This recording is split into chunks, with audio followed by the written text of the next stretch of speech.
नमस्ते दोस्तों, चलिए आज बाज़ार से भी टेस्टी मटका कुल्फ़ी घर पर ही बनाएंगे, जिसे बनाने में आपको 10 से 15 मिनट लगेंगे और बिना मावा बिना कंडेंस्ड मिल्क का बनाएंगे, फिर भी मावा का टेस्ट आएगा। तो चलिए बिना समय गवाए हुए हम इस रेसिपी को बनाना शुरू करते हैं। तो यहाँ पर सबसे पहले इसे बनाने के लिए कढ़ाई लेंगे, गैस का फ्लेम ऑन करेंगे और इस कढ़ाई में हम 1 लीटर दूध का यूज करेंगे। तो यहाँ पर मैंने गाय का दूध लिया है, आप चाहें तो बफेलो मिल्क भी ले सकते हैं।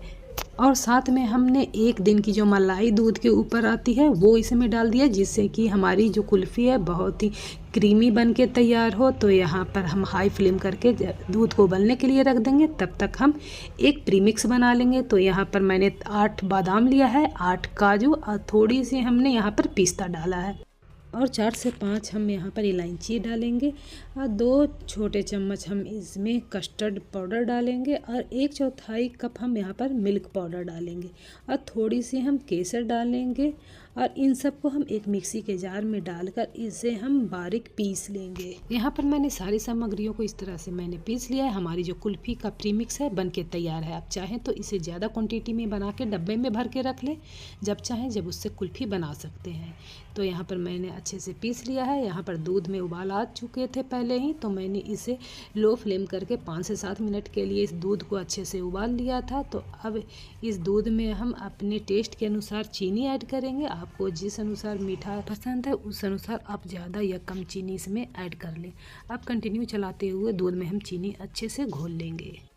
जब दूध में चीनी अच्छे से घुल जाए तो हम यही गर्म जो दूध है वो 2 चम्मच दूध हम इसमें बड़े वाला जो ये चम्मच है उससे हम इस प्रीमिक्स में इस तरह से हम डाल देंगे और इसे हम अच्छे से घोल लेंगे।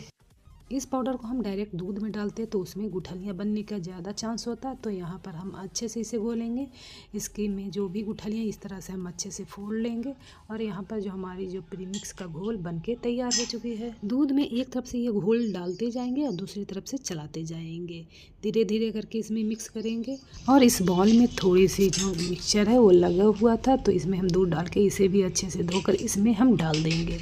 अब इसे हमें लो फ्लेम करके इसे हमें कंटिन्यू 7 से 8 मिनट के लिए पकाना है। मैंने पहले ही बोला था बिना मावा का ही हम मावा का टेस्ट लाएंगे। तो यहाँ पर इसके लिए मैं यहाँ पर 5 डाइजेस्टिक बिस्किट होता है वो यूज कर रही हूँ। इससे बिल्कुल खोआ की तरह आपके कुल्फ़ी में टेस्ट आएगा। तो यहाँ पर हमें इसे मिक्सी में नहीं पीसना, बस इस तरह से हाथ से ही इसे तोड़ लेना है। तो कुछ बारीक हो कुछ बड़े टुकड़े हो, तो देख सकते हैं यहाँ पर इस तरह से मैंने कर लिया है। अब इस दूध को उबालते हुए तकरीबन 5 से 6 मिनट हो गए हैं। तो हम डाइजेस्टिक बिस्किट को भी हम इस तरह से इसमें हम डाल देंगे और दूध में अच्छे से मिक्स कर लेंगे। कुल्फ़ी वाले दूध में बिस्किट डालने का 2 फायदा होता है। एक तो कुल्फ़ी का जो दूध है वो गाढ़ा हो जाएगा और दूसरा इसका सौंधापन की वजह से बिल्कुल खोए की तरह टेस्ट इसमें आता है। एक बार आप ज़रूर इस तरह से ट्राई करेंगे तो आप इसमें खोया मावा डालना भूल जाएंगे। तो यहाँ पर इसे आप कंटिन्यू 3 से 4 मिनट के लिए फिर से हम पकाएंगे।